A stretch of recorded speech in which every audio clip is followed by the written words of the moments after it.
So here's the radio for Hyundai i35. So it's a 9-screen-inch radio, fully supported steering wheel controls, all the buttons is working. Also you have radio with RDS, so you can see the station's name, all working good. You can find another station wherever you like.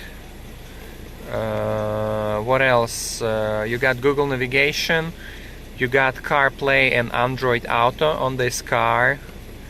You have back camera as well if you put reverse, if you have back camera.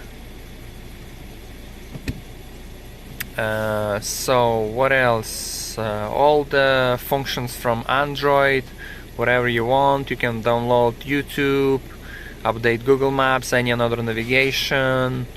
Everything works, whatever you want. Bluetooth as well, music from the phone, answer the phone. You get dedicated external microphone and GPS antenna.